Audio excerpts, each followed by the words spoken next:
Yes, सो हम equilibrium discuss कर रहे थे। हमने फिजिकल इक्विलिब्रियम पढ़ा एंड फिजिकल इक्विलिब्रियम के साथ साथ हमने सॉलिड इन लिक्विड डिसोल्यूशन के केस में equilibrium and gas in liquid dissolution के केस में भी हमने इक्विलिब्रियम का कंसेप्ट पढ़ा और उसमें से क्या टेक अवे पॉइंट्स थे वो भी हमने पढ़े। नाउ अभी हम second type of equilibrium start कर रहे हैं, that is the chemical equilibrium. Physical equilibrium we have completed, now we are going to discuss chemical equilibrium. जैसे फिजिकल इक्विलिब्रियम था वैसे ही केमिकल इक्विलिब्रियम है, लेकिन what is the change? Change is वहां पर सिर्फ फिजिकल स्टेट चेंज हो रहा था, मतलब से वाटर का वाटर ही रह रहा था लेकिन सॉलिड का लिक्विड हो गया, लिक्विड का गैस हो गया, लाइक दैट। यहाँ पर वैसा नहीं है, यहाँ पर रिएक्टेंट तुम कुछ और डालोगे और प्रोडक्ट कुछ और ही निकलेगा। ऐसा नहीं है कि फेस चेंज हुआ है, कुछ नया ही निकल जाएगा। ओके, जैसे A प्लस बी को ज्वाइन किया और तुम्हें मिल गया C। अरे C तो लिया ही नहीं था, अरे वो बना A और B इकट्ठा हो गया, डन। ओके, केमिकल रिएक्शन जैसे हम देखते हैं कि दो रिएक्टेंट इकट्ठा होते हैं, जैसे H2 प्लस O2 वो इकट्ठा हुए और बन गया H2O। हम बोलेंगे पानी तो लिया नहीं था तो पानी कहाँ से आ गया? अरे लेकिन हाइड्रोजन और ऑक्सीजन तो लिए थे ना, वो जुड़ के पानी आ गया। ओके, तो नए ही पार्टिकल्स बन जाएंगे, नए ही कंपाउंड्स बन जाएंगे। ओके, जैसे कि हमने वाटर नहीं लिया है, H2O कंपाउंड लिया ही नहीं है, लेकिन प्रोडक्ट में तुम्हें वो मिला, रिएक्टेंट में तुमने लिया था हाइड्रोजन गैस और oxygen gas. Okay, so same way वैसे ही जैसे केमिकल रिएक्शन हम देख रहे थे वैसे ही सेम केमिकल रिएक्शन है, लेकिन ये कौन सी केमिकल रिएक्शन है जो फॉरवर्ड भी जा सके और साइमल्टेनियसली बैकवर्ड भी जा सके। ओके, फॉरवर्ड एंड बैकवर्ड बोलो या रिवर्स बोलो, जो बोलना हो वो दोनों हो सके, वैसी केमिकल रिएक्शन है और उसमें हमें इक्विलिब्रियम समझना है।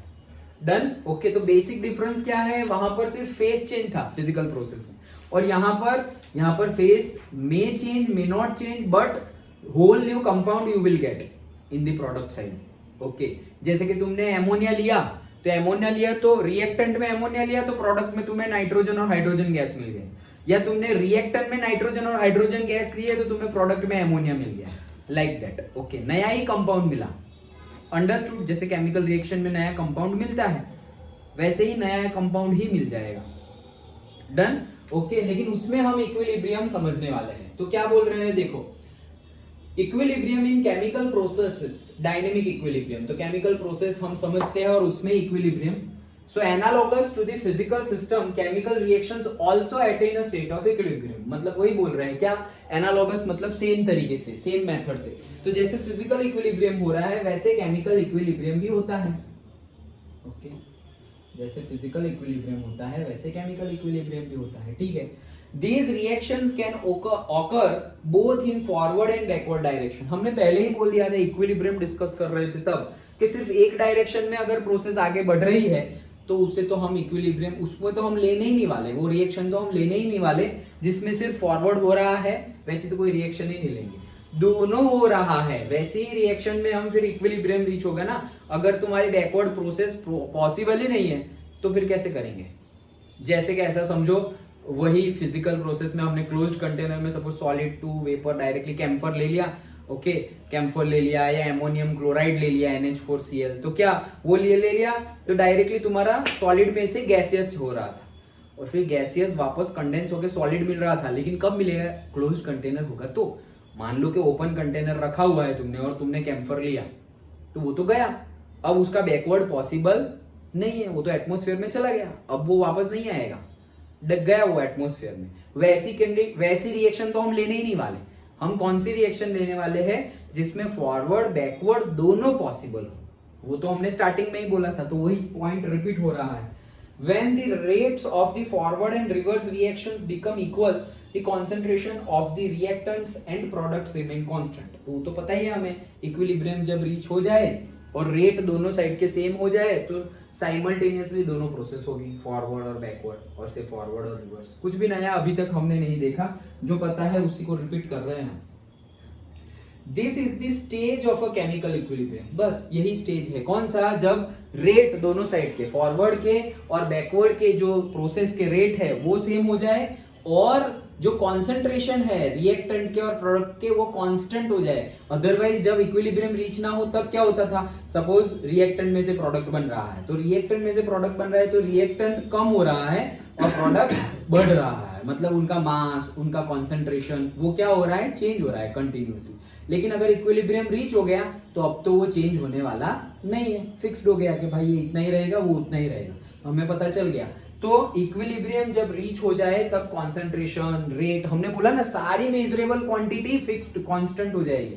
कब? जब इक्विलिब्रियम रीच होगा तब, और उसके बाद, लेकिन उसके पहले नहीं। ओके, तो वही, इसमें कुछ भी नया नहीं है। This equilibrium is dynamic in nature as it consist of a forward reaction in which reactants give products and reverse reaction in which products give the original reactants। मतलब दोनों वे में रिएक्शन होगी, फॉरवर्ड भी और बैकवर्ड भी, dynamic equilibrium ही है हमारा। For a better comprehension let us consider a general case of reversible reaction. तो एकदम सिंपल केस लेते हैं, ए और बी हमारा रिएक्टेंट है, वो दोनों इकट्ठा होके बन रहा है क्या, हमारा सी एंड डी। तो अगर ए और बी इकट्ठा होके सी और डी बन रहा है, अच्छा ठीक है, फिर वो बनता रहेगा, लेकिन सी और डी में से भी ए और बी बन रहा है, तो वो फॉरवर्ड और बैकवर्ड का जब भी कांस्टेंट हो जाए रेट और उनके कंसंट्रेशन चेंज होना बंद हो जाए, मतलब कांस्टेंट हो गया उनका कंसंट्रेशन, तो वो क्या हो गया, इक्विलिब्रियम रीच हो गया। जो हमें पता है, इसमें कुछ भी नया नहीं है, कोई डाउट तो नहीं है, सेम ही है जो हम डिस्कस कर रहे थे, वही चीज है।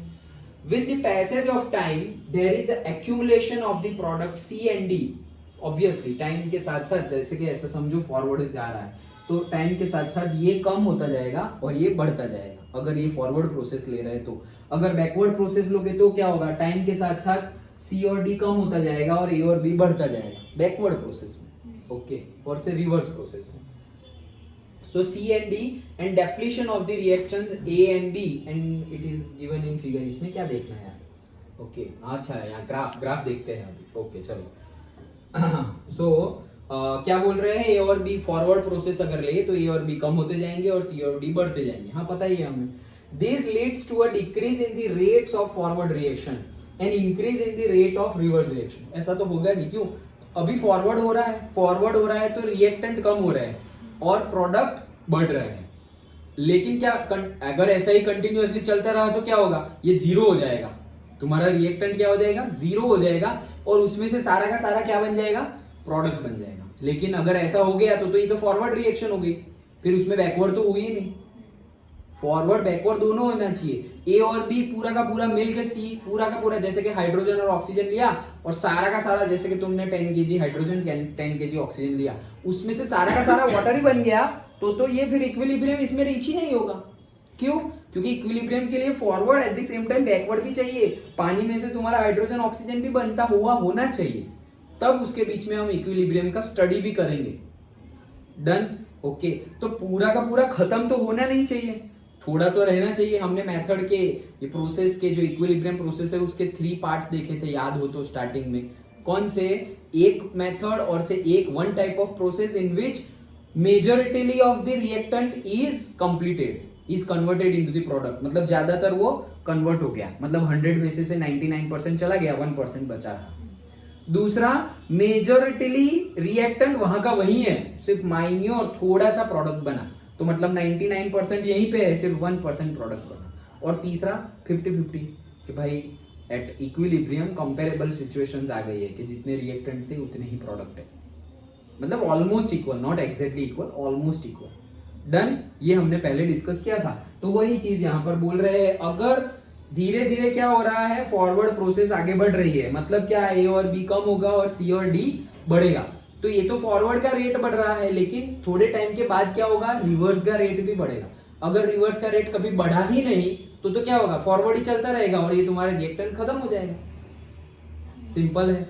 ओके, तो इसीलिए बोल रहे हैं, समझ में आ रहा है ना, पक्का कोई डाउट नहीं है ना।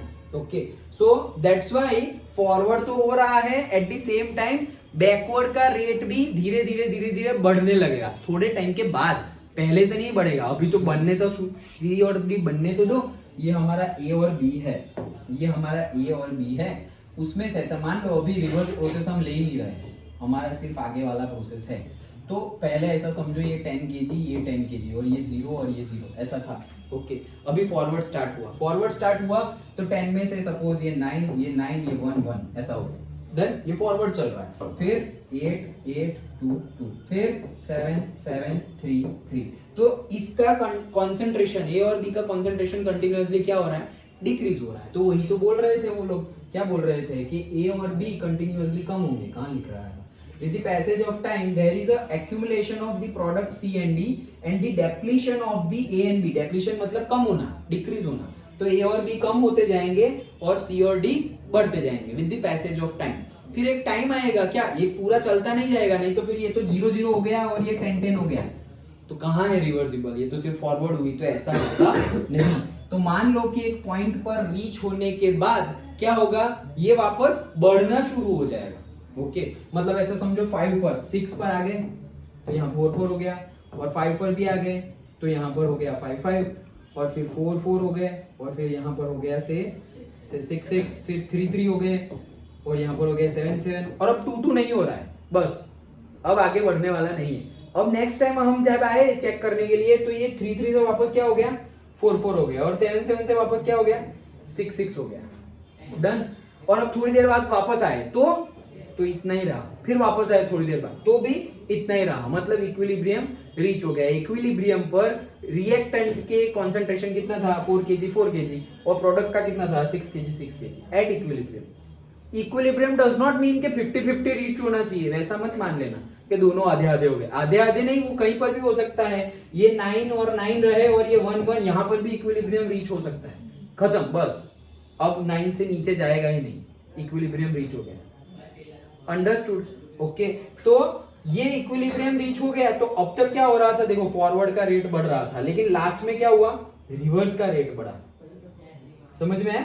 यहाँ पर देखो 6 से 7, 4 to 5, 5 to 6, तो अब तक इसमें क्या हो रहा था, रेट क्या हो रहा था, बढ़ रहा था, लेकिन यहाँ पर रेट क्या हो गया, कम हो गया। वैसे ही यहाँ पर क्या हो रहा था, कम हो रहा था, लेकिन वापस यहाँ लास्ट में क्या हो गया, बढ़ गया। वही चीज बोल रहे हैं, डन, ओके, पक्का समझ में आ गया ना। हाँ मतलब आज तुम लोगों के फेस थोड़े अलग लग रहे हैं इसलिए।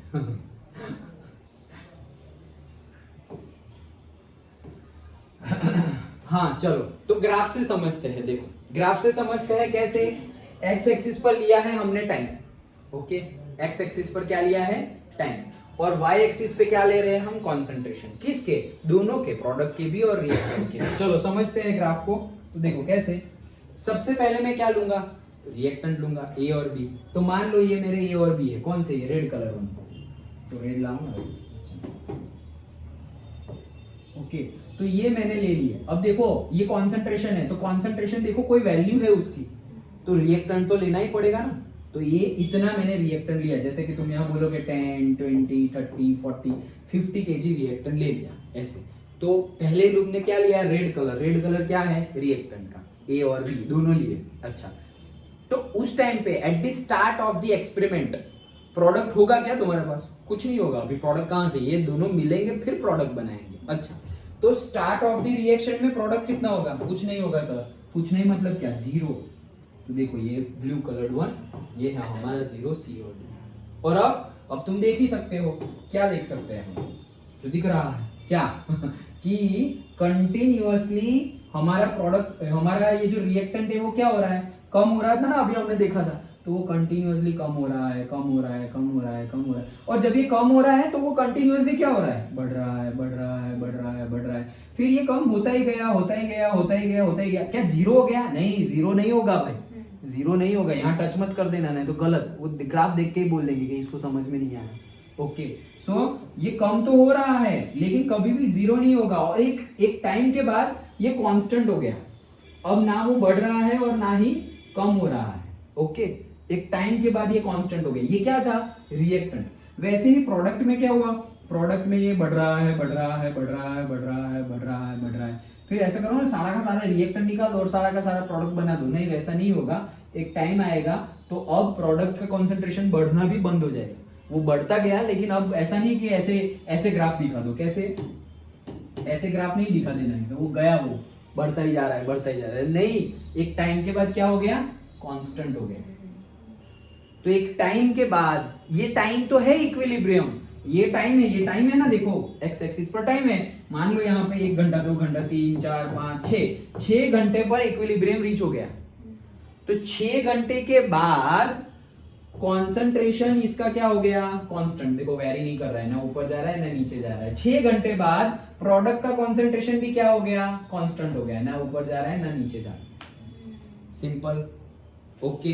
वही ग्राफ में बता रहे हैं क्या, अभी सब क्लियर करो। हाँ, हमने लिया कॉन्सेंट्रेशन वर्सेस टाइम ग्राफ, तो ऊपर क्या लेना है नीचे क्या लेना है, ध्यान से। ऊपर अगर तुमने प्रोडक्ट ले लिया तो गए, क्यों, क्योंकि वो कोई वैल्यू है, वैल्यू स्टार्टिंग में होगी नहीं, तो स्टार्टिंग में प्रोडक्ट 0 होगा, इसलिए ये है तुम्हारा प्रोडक्ट, ओके। वो प्रोडक्ट गया, टाइम के रिस्पेक्ट में प्रोडक्ट क्या होने वाला है, बढ़ने वाला है, तो बढ़ाओ बढ़ाओ बढ़ाओ बढ़ाओ, फिर इक्विलिब्रियम रीच हो जाएगा, फिर बढ़ेगा क्या, नहीं, फिर तो नहीं बढ़ेगा। क्या हो गया, कौन बीच में सर कम तो हुआ नहीं, हो सकता है, यहाँ पे नहीं बताया, बीच में कम भी हो सकता है, जैसे कि ये बढ़ रहा है बढ़ रहा है बढ़ रहा है बढ़ रहा है, फिर सर थोड़ी देर कम हो गया, अच्छा लो कम हो गया, सर अब वापस बढ़ा, अच्छा बढ़ा बढ़ा बढ़ा, सर अब तो कांस्टेंट हो गया, अच्छा कांस्टेंट हो गया, ये यहाँ बीच में कुछ भी ऐसे ऊपर नीचे हो सकता है, लेकिन लास्ट में कांस्टेंट ही हो जाएगा। डन। वो तो हमारी प्रोसेस के ऊपर, एक्सपेरिमेंट के ऊपर है कि बीच में बढ़ रहा है या नहीं बढ़ रहा है, बट तुम्हें क्या चेक करना है, कांस्टेंट हो जा रहा है या नहीं हो जा रहा है, हो जा रहा है, दैट मींस इक्विलिब्रियम रीच हो रहा है। कांस्टेंट हो ही ना तो फॉरवर्ड ही बढ़ता जा रहा है और वो भी बढ़ता ही जा रहा है प्रोडक्ट, तो वह इक्विलिब्रियम की बात, हम इक्विलिब्रियम स्टडी नहीं कर सकते वहां पर, वो केस में। डन। जैसे कि स्टार्टिंग ऑफ द चैप्टर में इंट्रोडक्शन में ही मैंने बोल दिया था, कौन सा, जैसे कि क्या बताया था, 2 एग्जांपल बताए थे ना, वो वाले HCl प्लस NaOH, एसिड और बेस, तो सॉल्ट एंड वाटर, याद है ना, एसिड प्लस बेस सॉल्ट, तो सॉल्ट क्या आएगा, NaCl प्लस वाटर H2O, तो ये भाई साहब फॉरवर्ड प्रोसेस है। अभी जैसे उसी टाइम इंट्रोडक्शन में बताया था ना, नमक में पानी डाल दोगे तो तुम्हारे पास एसिड और बेस मिलने वाले नहीं है, क्यों, क्योंकि ये पर्टिकुलर रिएक्शन होगी तभी, मतलब पर्टिकुलर केस में, नहीं तो होगा ही नहीं है, सॉल्ट और पानी में तुम्हें एसिड बेस मिलने वाला ही नहीं है, तो ये जो बैकवर्ड प्रोसेस है वो पॉसिबल ही नहीं है। तो ये ऐसी जो केमिकल रिएक्शन है उसको हम ये चैप्टर में स्टडी नहीं करने वाले, हम सिर्फ वही, और इसके बाद एक एग्जाम्पल दिया था, ओके वो कौन सा एग्जाम्पल था, याद करो, एस्टरिफिकेशन का एग्जाम्पल था, कि हमने लिया था अल्कोहल से CH3OH ले लिया और दूसरा ले लिया अल्कोहल के साथ क्या मिक्स करना, very good, carboxylic acid mix कर दिया CH3COOH, ओके, तो हमें एस्टर मिल रहा था से CH3COO और इस साइड का भी CH3, तो बाहर क्या गया, बाहर ये एक H गया और एक OH गया, मतलब H2O गया। डन। अब ये रिवर्सिबल है, ये रिवर्सिबल है, मतलब एस्टर के अंदर पानी डाल दोगे तो ये दोनों मिल जाएंगे तुम्हें, तो ऐसी रिएक्शन हम स्टडी करने वाले हैं। ये इंट्रोडक्शन से वापस यहाँ क्यों आ गए हम, क्योंकि इंट्रोडक्शन के बाद हम फिजिकल प्रोसेस में चले गए थे, अब वापस केमिकल प्रोसेस स्टार्ट हो गई, दैट्स ऑल। डन, ओके, ये समझ गए, ग्राफ इंपॉर्टेंट है, पूछा जाएगा, इससे भी इंपॉर्टेंट नेक्स्ट वाला है, लेकिन ये समझ गए क्या, सिंपल कुछ करना नहीं है, कॉन्सेंट्रेशन वर्सेस टाइम, जैसे जैसे टाइम बढ़ेगा वैसे वैसे रिएक्टेंट का कॉन्सेंट्रेशन कम होता जाएगा, रिएक्टेंट को ऊपर ले लो तो उसको ऐसे कम कर दो कम कर दो, कम कर दो कम कर दो कम कर दो, और एक पॉइंट, एक टाइम के बाद कांस्टेंट कर दो। प्रोडक्ट का कॉन्सेंट्रेशन टाइम के रिस्पेक्ट में क्या होगा, बढ़ता जाएगा, तो प्रोडक्ट को पहले 0 ले लो, क्योंकि पहले तो 0 ही होगा, फिर उसको बढ़ाओ बढ़ाओ बढ़ाओ बढ़ाओ बढ़ाओ बढ़ाओ, और फिर एक टाइम के बाद इक्विलिब्रियम, जहां यहाँ इक्विलिब्रियम रीच हो वहां ही करना, ऐसा ना हो कि भाई इसको तुम यहाँ ही कांस्टेंट कर दिए और ये भाई साहब यहाँ से कांस्टेंट हो गए वैसा मत करना, एक साथ पर होना चाहिए ये इक्विलिब्रियम, इसके बाद ही दोनों कांस्टेंट, आगे पीछे मत कर देना। क्यों, हमने देखा था forward and backward process occur simultaneously with the same speed, याद आया ना। डन, ओके, तो वही चीज है। ग्राफ समझ गए, ग्राफ ड्रॉ करना इंपॉर्टेंट है, ओके। हाँ चलो, पूछा ना हो तो भी ड्रॉ कर दो, अटेनमेंट ऑफ केमिकल इक्विलिब्रियम, हाँ ठीक है चलो। हाँ तो आगे पढ़ते हैं। Eventually, two reactions occur at the same rate and the system reaches a state of equilibrium. Yes, eventually with the passage of time. Okay. Similarly, the reaction can reach the state of equilibrium even if we start with only C and D.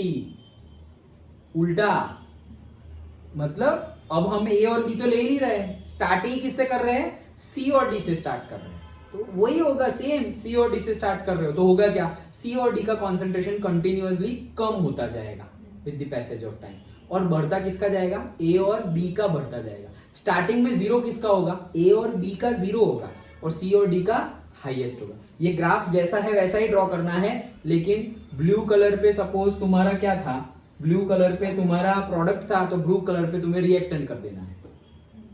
Done, okay, बस उतना ही change, बाकी same डिटोग्राफ draw कर देना है उसके लिए भी।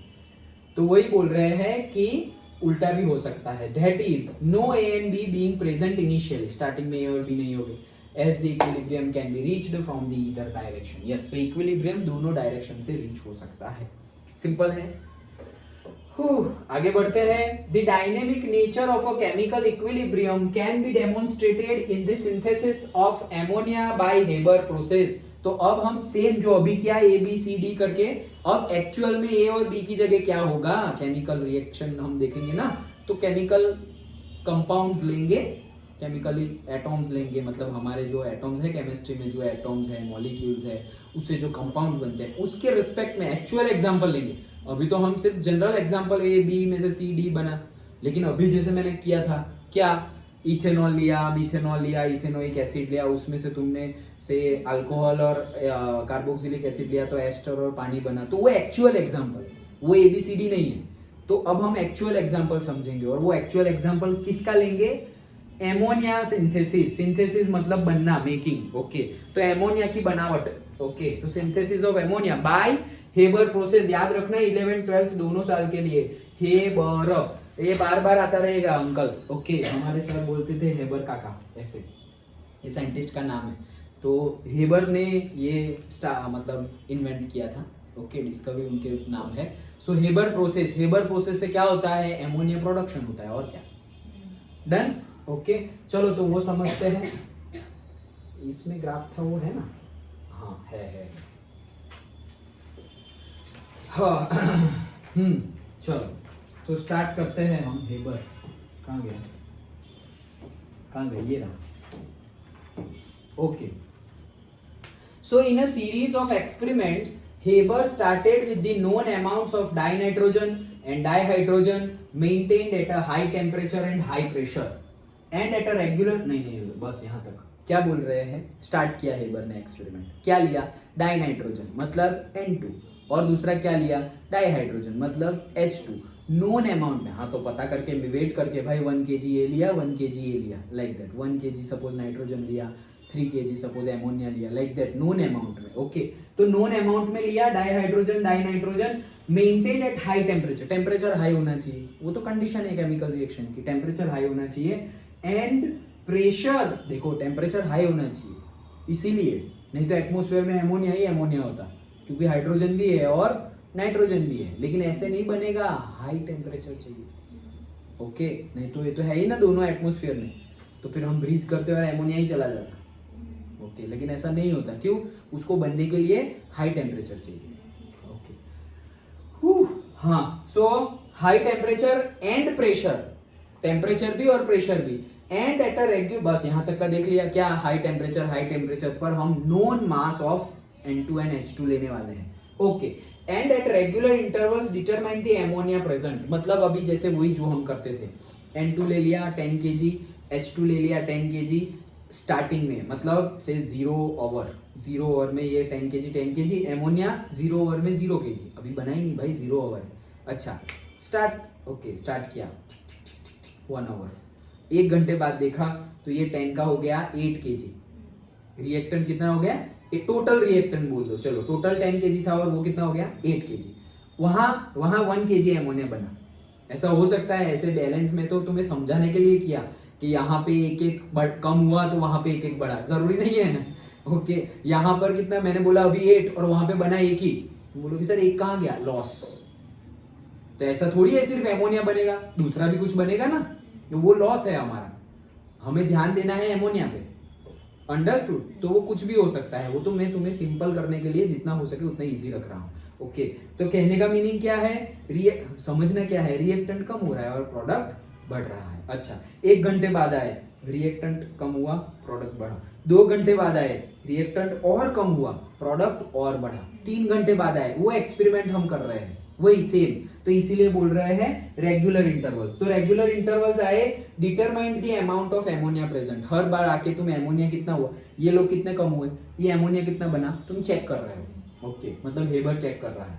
He was successful in determining also the concentration of unreacted dihydrogen and dinitrogen। मतलब unreacted मतलब क्या, तुमने ले लिया से 100 kg N2 और H2 और उसमें से 90 kg यूज हो गया, दोनों 10 kg यूज ही नहीं हुआ। यूज क्यों नहीं हुआ, क्यों नहीं हुआ यूज, क्योंकि एमोनिया में से रिटर्न भी तो आ रहा है। एमोनिया तो दोनों साइड चलेगी ना, तो एमोनिया तुमने बना दिया कितना, यहाँ पे तुमने 100 लिया था, अब 10 बचा, और वहां पे सपोज 90, सिंपल केस ही लेते हैं, तो वहां पे 90 kg एमोनिया बन गया। तो ये 10 भी बना दो ना एमोनिया, क्यों, हमें तो चाहिए ही ना, हमें तो एमोनिया बनाने के लिए तो ये प्रोसेस की। अरे नहीं हो सकता ना सब कुछ, 100% एफिशिएंसी किसी की नहीं है वर्ल्ड में। ओके, तो वो हो सकता नहीं है। तो होगा क्या, एमोनिया में से भी तो N2H2 बनेगा। तो जब वो 90 पहुंच गया, अब 90 से आगे नहीं बढ़ सकता। जैसे ही वो 90 से 91 हुआ, वैसे ही ये वापस क्या हो गया, वो जो 10 हुआ था, ओके 90 और 10 था, तो जैसे ही वो 91 हो जाएगा, तो ये हो जाएगा और एक कम, और एक कम हो जाएगा, मतलब से हो गया 9, वो 91 हो गया थे 9, और फिर ये ज्यादा हो गया, वो इधर आ जाएगा, तो वापस ये 10 और ये कम हो गया, वो वापस तो बैलेंस हो जाएगा। तो 90 और 10 बैलेंस हो गया, अब कम हो रहा नहीं है, कॉन्सेंट्रेशन कांस्टेंट हो गया, मतलब इक्विलिब्रियम रीच हो गया। सिंपल, जो हम देखते थे वही है, सिर्फ ए बी सी डी को हमने नाम दिया है, दैट्स इट, डन। ओके, तो वही चीज हम देख रहे हैं।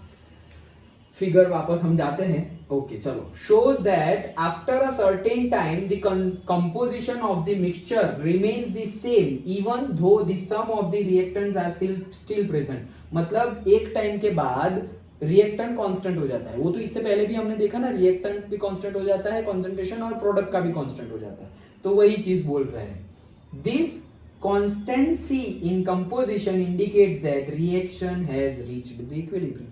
ये कांस्टेंट हो गया, तभी हम समझ जाएंगे why equilibrium has been reached। okay, in order to understand the dynamic nature of the reaction, synthesis of ammonia is carried out with exactly the same starting condition of partial pressure and temperature। देखो अब ये दूसरा आ गया। अच्छा, यहां तक का समझ में आ गया। यहां तक हमने क्या समझा, जैसे ए और बी में से सी और डी बन रहा था, और सी और डी में से वापस ए और बी बन रहा था, और उनके बीच में इक्विलिब्रियम रीच हो रहा था, वही केस है। यहाँ पे हमारा सी और डी नहीं है, सिर्फ एक ही है, सी ही है। मतलब ए क्या है N2, बी क्या है H2, और सी क्या है NH3, एमोनिया, खत्म। तो ए बी में से सी बनेगा और सी में से वापस ए भी बन जाएगा। जैसे ही उनका कॉन्सेंट्रेशन कांस्टेंट हो गया, उस टाइम हम मान लेंगे कि भाई equilibrium has been reached. Okay, क्यों, क्योंकि अभी इसका कम भी नहीं हो रहा है, ना इसका बढ़ रहा है, और ना उसका भी कम हो रहा है, और ना इसका बढ़ रहा है, सबके कॉन्सेंट्रेशन कांस्टेंट हो गए। At equilibrium everything will be, all measurable quantities are constant. Equilibrium पर तो कांस्टेंट मिल गया ना, अबे बढ़ नहीं रहा है, कम नहीं हो रहा, हो गया, बस उसका काम खत्म, equilibrium has been reached. Done, यहां तक समझ में है।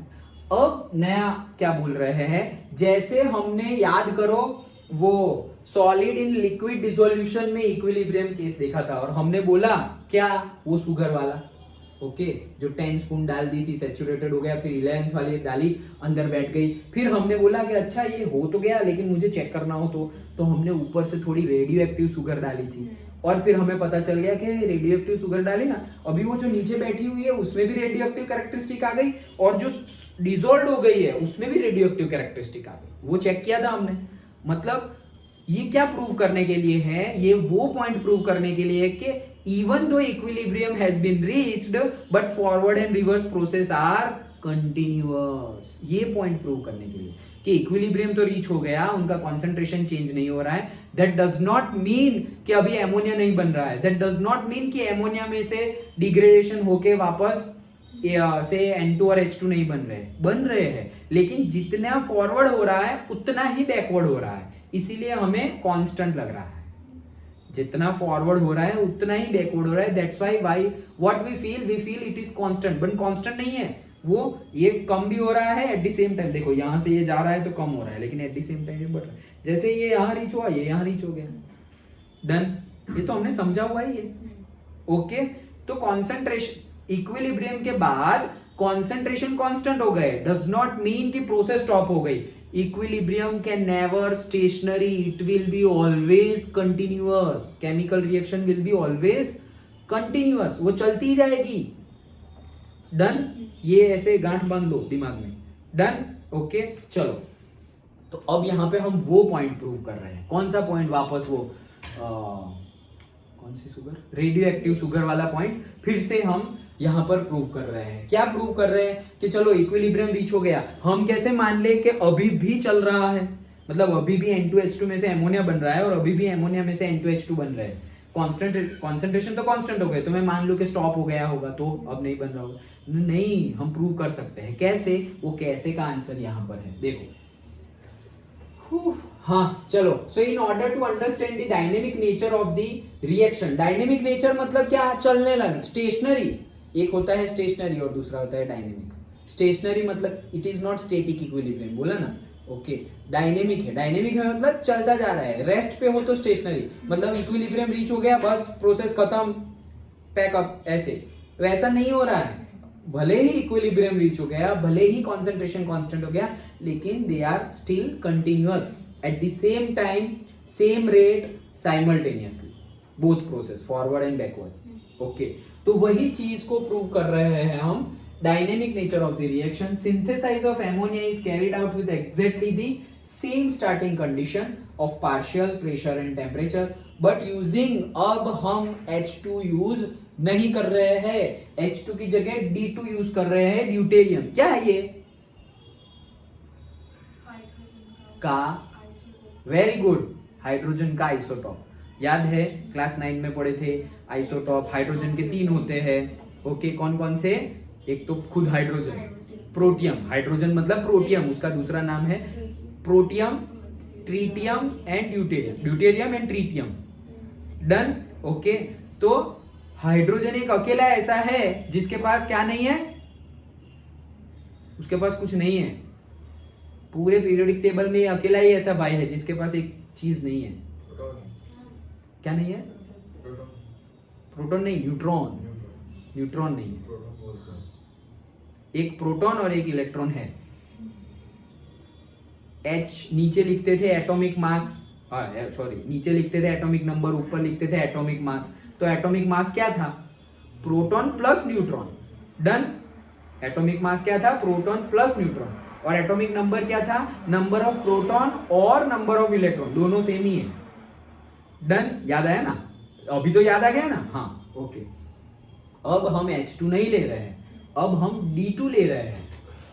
ओके, D2 ड्यूटेरियम ले रहे हैं। तो in place of H2, the reaction in the mixture starting either with the H2 or D2 reach equilibrium with the same composition, except that D2 and ND3 are present instead of H2 and NH3.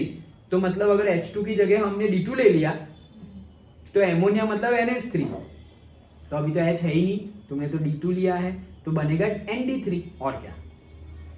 H की जगह D को replace कर दो, क्या बन जाएगा? ये कोई नया एलिमेंट नहीं है, हाइड्रोजन ही है भाई, वो उसका आइसोटॉप है। ओके, कोई नया एलिमेंट नहीं है, तो ND3 बनेगा। Okay, after equilibrium is attained, these two mixtures are mixed together and left for a while. तो equilibrium reach होने के बाद इनको थोड़ी देर रहने दिया। Later when this mixture is analyzed, it is found that the concentration of ammonia is just the same as before. Okay, however, when this mixture is analyzed by a mass spectrometer, it is found that ammonia and all deuterium containing forms of ammonia, that is NH3, NH2D, NHD2 and ND3 and dihydrogen and its deuterated forms, ये अलग अलग forms given है, are present. मतलब simply यहाँ क्या कहना चाह रहे हैं मैं समझा रहा हूँ। Thus one can conclude that scrambling of H and D atoms in the molecules must result from a continuation of the forward and reverse reactions in the mixtures. If the reaction had simply stopped when they reached the equilibrium. अगर equilibrium reach होने के time पर अगर reaction stop ही हो जाती, मतलब forward backward कुछ होता ही नहीं, तो then there would have been no mixing of isotopes in this way. मतलब क्या किया उन्होंने, एक तो हमने बना दिया, एक एक्सपेरिमेंट हमने कर लिया, N2H2 उसमें से एमोनिया बना, फिर एमोनिया का फिर से क्या बन रहा है, N2H2 बन रहा है, इक्विलिब्रियम में they have been reached. Okay, अब मैं दूसरा एक्सपेरिमेंट कर रहा हूँ, ये साइड को ले लिया, ऐसे साइड पर रख दिया, अब दूसरा सेम प्रेशर, सेम टेम्परेचर, सब कुछ सेम, लेकिन एक चेंज, क्या, हाइड्रोजन को निकालो, उसके भाई को रख दो, ड्यूटेरियम को. ओके, तो हुआ क्या, जैसे यहाँ पर NH3 बन रहा था वैसे ही यहाँ पर ND3 बन गया. डन. अब उतना ही क्वांटिटी में भी लिया था, अब उतने ही टाइम में ये भी इक्विलिब्रियम पे पहुंच गया और उतने ही टाइम पे ये भी इक्विलिब्रियम में पहुंच गया. अब क्या है, N2 D2 ND3 ये क्या हो गए, वापस कांस्टेंट इक्विलिब्रियम में पहुंच गए. अब मैं क्या कर रहा हूं, ये एमोनिया वाला एमोनिया N2H2 और यहां पर क्या है ND3 N2 D2, इन लोगों को मिक्स कर दिया, पूरा का पूरा container 1 container 2 mix, container 1 container 2 पूरा का पूरा क्या कर दिया, मिक्स कर दिया. अब वापस हम सोचेंगे कि केमिकल रिएक्शन होगी, लेकिन जो D2 था वो D2 अलग हो गया और जो मतलब जो ND3 में जो D था वो इस साइड में जो NH3 था वो H यहां आ गया और यहां एमोनिया बन गया, और यहां जो D था वो वहां चला गया और वहां ND3 बन गया. समझ में आया, पक्का समझ में आ रहा है. वही सेम कंसेप्ट वो अपना रेडियो एक्टिव शुगर वाला, कि अगर हम कोई चेंज कर रहे हैं तो वो दोनों साइड हो रहा है, रिएक्टेंट साइड भी और प्रोडक्ट साइड भी. तो सिंपली वही मान लो, हमारा ये एमोनिया है N2H2 और NH3, उसमें हमने ऐसा समझो 10 kg हाइड्रोजन लेने, इक्विलिब्रियम रीच हो गया है. अच्छा, अब मैं क्या कर रहा हूं, अब मैं ऊपर से थोड़ा D2 डाल रहा हूं, मतलब ड्यूटेरियम डाल रहा हूं, ऊपर से थोड़ा डाल दिया, इक्विलिब्रियम रीच हो गया, उसके बाद डाल दिया. अब मैं सोचूंगा अगर मुझे ये प्रूव करना है कि इक्विलिब्रियम रीच होने के बाद ये प्रोसेस स्टॉप हो गई है, तो कभी भी ND3 बनेगा, नहीं बनेगा. देखो एकदम सिंपल वे, बुक में जो समझा है उससे भी बहुत सिंपल कर देते हैं हम. क्या बोल रहा हूं मैं, हमने पहले लिया N2 प्लस H2 और उसमें से बना क्या, NH3. ओके, तो ये 2 कर दो और ये 3 कर दो, तो 2 3 2 6 3 2 6 2 हो गया. डन, ये हमारा इक्विलिब्रियम रीच हो गया. डन. अब मैं क्या कर रहा हूं, ये इक्विलिब्रियम रीच हो गया, ये तो हमें पता ही है. अब मैं क्या कर रहा हूं, इक्विलिब्रियम रीच होने के बाद इसमें यही जो पूरा का पूरा हमारा कंटेनर है उसमें मैं थोड़ा डाल दिया, क्या डाल दिया, D2. डन. अगर मैंने इसमें थोड़ा D2 डाल दिया, ड्यूटेरियम डाल दिया, और अगर तुम ऐसा सोचो कि अगर इक्विलिब्रियम रीच हो गया है तो ये प्रोसेस स्टॉप हो गई है, अब फॉरवर्ड भी नहीं जा रही, अब बैकवर्ड भी नहीं जा रही, अगर ऐसा है तो, अगर ऐसा है तो ये कंटेनर में D2 ही रहेगा. लेकिन थोड़े टाइम बाद मुझे यहाँ पर ND3 भी देखने को मिलता है. मतलब क्या, कि वो नाइट्रोजन के साथ मिक्स होके यहां चला गया. तो यहां कैसे गया, फॉरवर्ड अगर बंद हो गई होती तो ये बनता ही नहीं, तो मतलब फॉरवर्ड बंद हुई नहीं. समझ में आया. तो after some time if you check, तुम्हें ये D2 जैसे यहाँ पे हाइड्रोजन दिख रहा है वैसे D2 भी दिखेगा, और यहाँ पर जैसे एमोनिया दिख रहा है वैसे ND3 भी दिखेगा. उसका मीनिंग क्या है, ये प्रोसेस इक्विलिब्रियम रीच होने के बाद स्टॉप नहीं हुई, वो चली रही है with the same rate simultaneously. Simple. Done. हाँ या ना, कोई डाउट हो तो पूछो. समझ में आ गया, पक्का. चलो.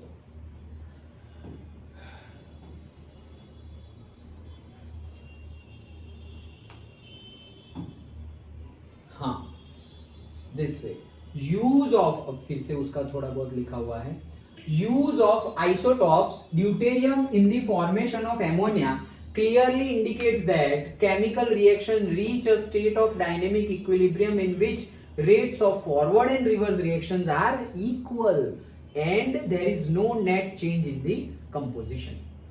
सिंपल है. कंपोजिशन तुम्हारा ऐसा नहीं कि ड्यूटेरियम डाल दिया तो तुम्हारा पहले NH3 बन रहा था अब ND4 बन रहा है, नहीं, वो भी ND3 ही बनेगा.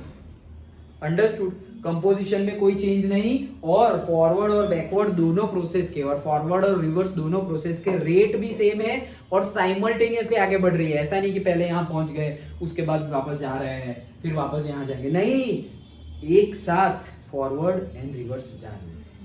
डन, ओके, वही चीज बताई गई है। आगे बढ़ते हैं। सो से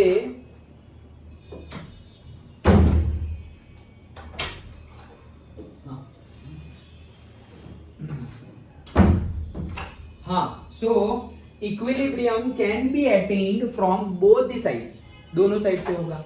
weather we start reactions by taking H2N2 and get NH3, और देखो उल्टा भी होगा। अभी देखो ये जो अभी किया हमने उससे उल्टा, उल्टा मतलब क्या, अभी कंटेनर में हम क्या कर रहे थे, N2 लिए, H2 लिए, हाई प्रेशर हाई टेम्परेचर पर, और तब जाके अंदर एमोनिया बना था। अब हम ऐसा नहीं कर रहे, हम क्या कर रहे हैं, स्टार्टिंग में हमने जितना भी हमारे पास एमोनिया अवेलेबल है सारा का सारा अंदर डाल दिया। अगर सारा का सारा एमोनिया अंदर डाल दिया, अब एट द स्टार्टिंग पॉइंट पर N2 और H2 कितने हैं, 0 0, लेकिन स्टार्टिंग पॉइंट पर एमोनिया तो होगा, हमने ही तो लिया है, वही रिएक्टेंट है। अब होगा क्या भाई, इसमें से अब धीरे धीरे with the passage of time N2 और H2 बनने लगेंगे।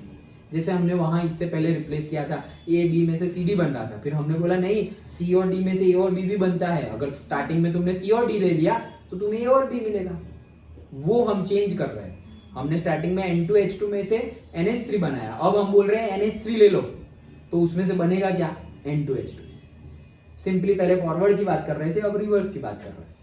डन, ओके, तो वही चीज है। और by taking NH3 and decomposing it into N2 and H3, तो ऐसे तो हम कर ही रहे थे अभी, लेकिन इसका उल्टा भी कर सकते हैं, मतलब NH3 लिया और उसमें से ये बन गया। डन, तो शायद आगे लिखा होगा, हाँ लिखा है ना, देखो NH3 लिया और उसमें से ये बन गया। ओके, दोनों वे में आगे बढ़ सकता है। That's it. अब देखो ये ग्राफ गिवन है तो वो ग्राफ देख लेते हैं। ये एक ही ग्राफ है या दूसरा भी कोई है, ये तो हमने पढ़ लिया ना। हाँ, ये ग्राफ देखते हैं। देखो ये ग्राफ में क्या है, अच्छे से ना ये भी ड्रॉ करना है। देखो कॉन्सेंट्रेशन वर्सेस टाइम, वही सेम चीज। ओके, स्टार्ट करते हैं। स्टार्ट कैसे करेंगे, देखो स्टार्ट करते हैं तो स्टार्टिंग में मेरे पास क्या है, मेरे पास स्टार्टिंग में दो चीजें हैं, N2 और H2। तो मैंने ले लिया सपोज ये है मेरा से डाई हाइड्रोजन H2, और दूसरा है मेरा डाई नाइट्रोजन, क्या है, N2। डन, ले लिया। दोनों का कॉन्सेंट्रेशन कुछ है, देखो ये 0, फिर ये 10 20 30 40 50 60 70 80, मतलब कुछ कॉन्सेंट्रेशन मैंने N2 का लिया है। देखो वो भी फॉर्मूला देखो, N2 मॉलिक्यूलर केमिकल बैलेंसिंग के बाद N2 + 3H2 that will give twice NH3। तो तुमने लिया क्या, 1 मोल N2 का लिया और 3 मोल H2 के लिए। तो देखो 1 मोल N2 का लिया और उससे 3 टाइम्स H2। और तो तुमने ये ऊपर नीचे कर दिया ना, तो गलत देने वाला गलत दे सकता है। ओ भाई ये ज्यादा नहीं लेना है, हाइड्रोजन को ज्यादा लेना है। समझ में आया, वो बैलेंसिंग के अकॉर्डिंगली है। अच्छा, तो स्टार्टिंग में N2 लिया है, तब हमने H2 भी लिया है, और स्टार्टिंग में एमोनिया है क्या, नहीं अभी नहीं है, 0 टाइम पर नहीं है। तो 0 टाइम पे एमोनिया कितना है, 0, प्रोडक्ट है ही नहीं। अब बस वैसे ही क्या करेंगे, बढ़ने दो आगे। अब देखो यहीं से बढ़ा रहे हैं, वहां से हम उल्टा आ रहे थे, अब यहाँ पे उल्टा आ रहे नहीं है। मतलब वहां पे क्या किया था कि ऐसे ये क्रॉस कर रहे थे एक दूसरे को, यहाँ पे क्रॉस नहीं कर रहे हैं। मतलब क्या, with the passage of time हमें पता है रिएक्टेंट की क्वांटिटी कम होती जाएगी। तो देखो ये कम हो रही है, एक टाइम आएगा उसके बाद ये कांस्टेंट हो गई। तो वैसा ही सेम नाइट्रोजन के लिए हो रहा है, कम हो रहा है और फिर कांस्टेंट हो गया। और वैसे ही अमोनिया के लिए भी हो रहा है, वो प्रोडक्ट बढ़ेगा, लेकिन एक पॉइंट आएगा बस ये क्या हो गया, कांस्टेंट। Simple, okay. वहां पर क्या था, वहां पर हमने बोला कि ये जो हमने रिएक्टेंट लिया है वो कंटिन्यूअसली डिक्रीज होगा, और यहाँ ऐसे देखो ऐसे किया था हमने, ऐसे, और फिर प्रोडक्ट तो 0 था, लेकिन वो बढ़ता ऐसे कांस्टेंट हो गया। डन, ओके, समझ में आ गया पक्का। तो वही चीज यहाँ पर बताई गई है, सिंपल है, इसमें ज्यादा एक्सप्लेनेशन की जरूरत नहीं है। क्या किया हमने, स्टार्टिंग में जो लिया हो वो, तो भाई तुमने एक N2 लिया था, मतलब पर्टिकुलर मोल्स ऑफ N2 लिए, तो पर्टिकुलर मोल्स ऑफ N2, फिर 3 मोल्स, 1 मोल लिया होता तो 3 मोल्स H2 लेते तुम, तो 3 मोल्स H2 ले लिए। ओके, मतलब तुम्हें इससे ज़्यादा दिखाना है, दैट्स इट। और 1 2 3 यहाँ पे तुम्हें डायमेंशन लिखने की ज़रूरत तो है नहीं। तो यहाँ पर N2, यहाँ पर H2 और 0 मॉलिक्यूल्स और 0 कॉन्सेंट्रेशन है किसका, एमोनिया, वो बढ़ रहा है, रिएक्टेंट कम हो रहा है, बस वही चीज बताओ। जैसे ही वो कांस्टेंट हो गए भाई, यहाँ से कांस्टेंट हो रहा है, दैट्स इट। ये टाइम है इक्विलिब्रियम 2 घंटे, तो 2 घंटे बाद सब कुछ constant, like that. Understood, simple है। ओके चलो आगे बढ़ते हैं। कहाँ पहुंचे, सिमिलरली, हाँ यही आया है। अच्छा, similarly let us consider the reaction. अभी दूसरी रिएक्शन देखते हैं। सिमिलरली एकदम डिट्टो। ओके, वहां पे N2H2 में से NH3 बन रहा था, यहाँ पे H2I2 में से HI बन जाएगा। सो H2I2 में से क्या बना, HI। ओके चलो, hydrogen iodide. If we start with the equal initial, अब देखो वहां पर 1 मोल N2, 3 मोल H2, डन। यहाँ पे सेम है, देखो 1 मोल 1 मोल। ओके, लेकिन मास दोनों का सेम नहीं होगा। क्यों, मास तो मॉलिक्यूलर मास जितना होगा ना, अभी दोनों का सेम थोड़ी होगा। मॉलिक्यूलर मास, एटॉमिक मास दोनों का सेम नहीं होगा, डिफरेंट होगा, तो मॉलिक्यूलर मास भी डिफरेंट ही होगा ना। सिंपल है ना। भले ही तुम सेम मोल लो भाई, 1 मोल मतलब कितने होंगे पार्टिकल्स, एवोगैड्रो नंबर जितने, याद है ना। और 1 मोल मतलब मॉलिक्यूलर मास जितना लिया है तुमने, लाइक दैट। अच्छा, वो तो न्यूमेरिकल आएंगे तो वापस करेंगे हम। If we start with the equal initial concentration of H2 and I2, the reaction proceeds in the forward direction and the concentration, ये चालू किया हमने, अच्छा, and the concentration of H2 and I2 decreases while that of HI increases. Okay, simple. Until all of these becomes constant at equilibrium. Equilibrium में सब कुछ constant हो जाएगा, same चीज.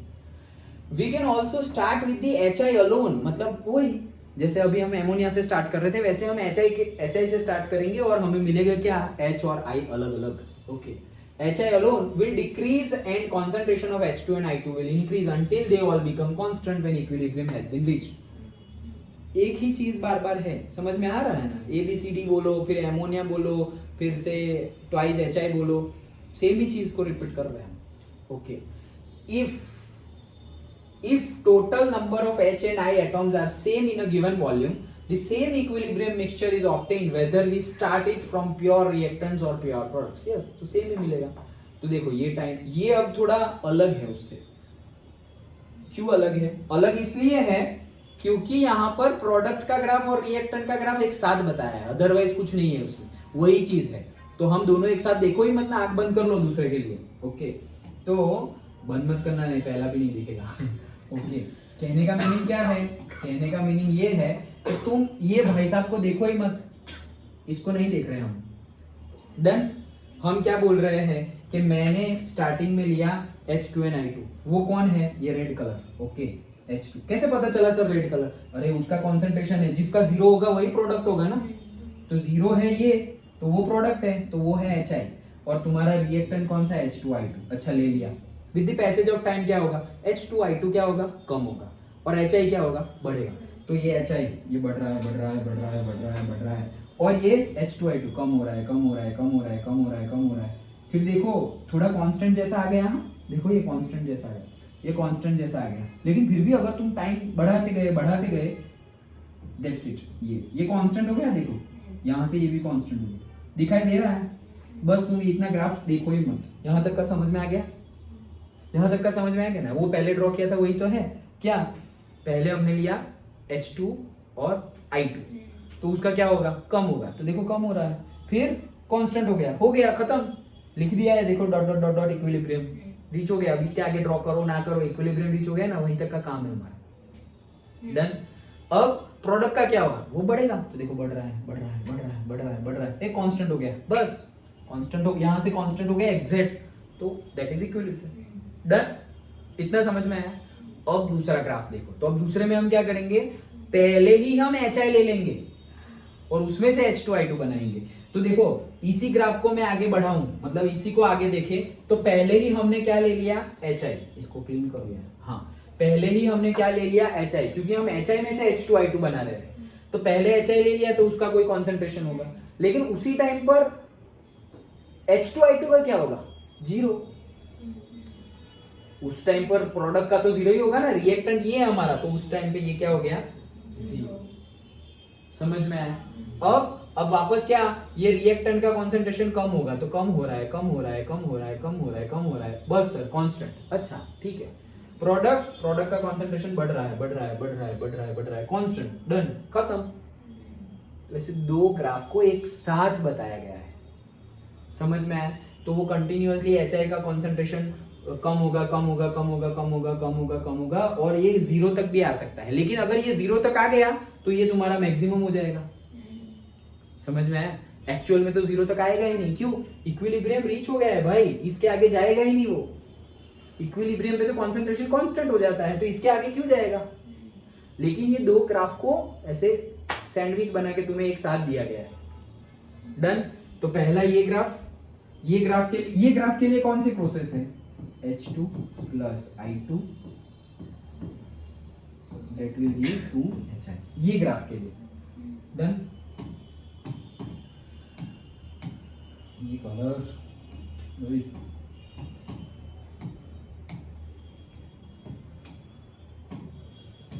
और ये ग्राफ के लिए कौन सी प्रोसेस है? HI twice HI H2 plus I2, done. तो ये ग्राफ में हम यहां से स्टार्ट कर रहे हैं, तो वहां से स्टार्ट करेंगे। HI से ये रिएक्टेंट है, वो क्या होगा? कम होगा, कम होगा, कम होगा, और कांस्टेंट। प्रोडक्ट तो 0 ही होगा, फिर वो बढ़ेगा, बढ़ेगा, बढ़ेगा, और कांस्टेंट। और इसके लिए उल्टा, जो यहाँ पर प्रोडक्ट था वो यहाँ पर रिएक्टेंट हो गया है, डन। सिंपल, समझ में आ गया? तो ये टफ नहीं है ना ग्राफ, ये देखने से ऐसा लगता है, लेकिन ऐसा तोड़ के देखो, ये आधा आधा है, डन, ओके। अदरवाइज जो कर रहे थे वही है, सेम। रिएक्टेंट कम हो रहा है, प्रोडक्ट बढ़ रहा है, एक को कम करते जाओ, दूसरे को 0 से बढ़ाते जाओ, फिर एक लेवल के बाद कांस्टेंट हो जाएगा, सिंपल, ओके। चलो वही चीज है, हाँ। तो बस आगे तो कुछ लिखा नहीं है, यही चीज समझनी थी, समझ में आ गया? पक्का, श्योर?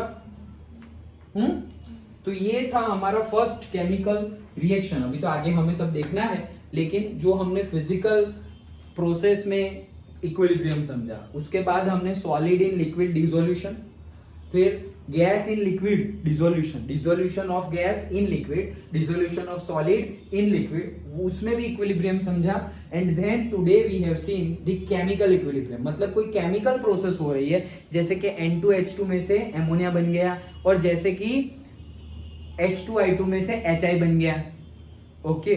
तो ये केमिकल प्रोसेस है, बोथ साइड होने वाली। उसमें कैसे इक्विलिब्रियम होगा वो चीज हमने देखी, और उसमें डिफरेंट ग्राफ्स भी ड्रॉ किए। सिंपल है, पक्का समझ में आ गया? कोई डाउट? ठीक है, तो इतना रखते हैं आज।